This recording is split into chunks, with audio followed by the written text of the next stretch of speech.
we're learning what caused the deadly Air India plane to crash just 30 seconds after takeoff last month. 260 people were killed when the Boeing 787 Dreamliner crashed in June, leaving only one survivor. India's Aircraft Accident Investigation Bureau released a preliminary report on Saturday. And get this, saying two fuel switches controlling fuel to both engines were shut off.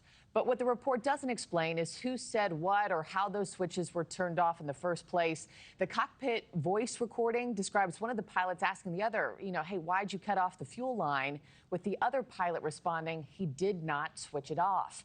Aviation experts are calling the sudden switch off, quote, absolutely bizarre. Joining me now is retired Boeing 737 Captain Steve Green. Captain, thanks so much for your time this morning. Greatly appreciate it. Good morning.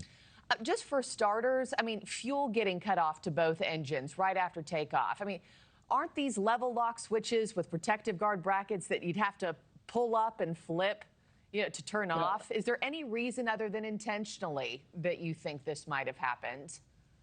Yeah, they have a guard. You have to slide the collar up and over a detent to turn them off. So it really does require an intentional action. I think there's still some question as to what the Indian authorities were meaning by using the word transition.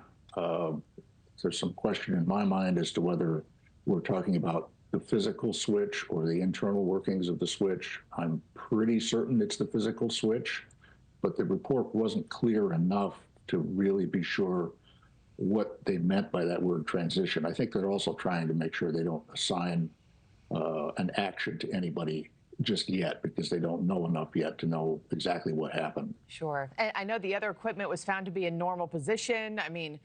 Weight and balance checked out fine. No significant bird activity in the area at the time of takeoff. Outside of the physical components that you just listed off there, what other lingering questions do you still have in the wake of this report? Well, I think the one thing that was a little disappointing in the initial report was that they had omitted the timing of a number of things. For example, those remarks on the cockpit voice recorder don't have specific times associated with them. They did not specify when the ram air turbine deployed. They simply said it immediately after takeoff, but we need to get the timings of those so that we can align all of that with the other information that they did provide times for, such as each engine starting to shut down and when the engines restarted and so forth.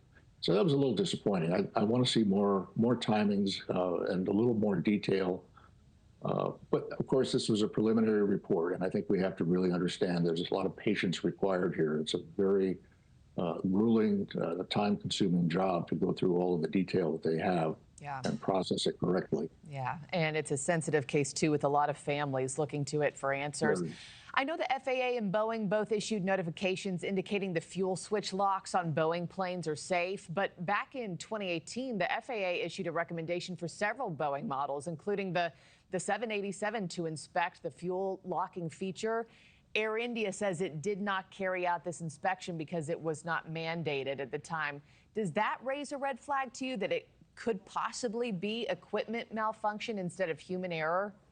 Well, I think the way we approach accident investigation in general is through what I would call falsification. So we basically take everything we know and try to falsify it and prove that it didn't happen. And what we're left with at the end of the day is what we generally call a probable cause, which is basically what we were unable to prove did not occur. It's kind of what's left standing. In this case, with the fuel switches, I would certainly want to try to prove that they could not have been moved inadvertently. And I don't know how they'll be able to do that, but the fact that Air India did not follow up with that service bulletin, and I should point out it was a service bulletin, not an airworthiness directive, so they really had no obligation to comply with it immediately. But I would really want to know more about the switch and make sure that it could not have been inadvertently turned off somehow. Thank you for watching. Subscribe below and download our NewsNation app right now on your phone, and you will get fact-based, unbiased news for all Americans.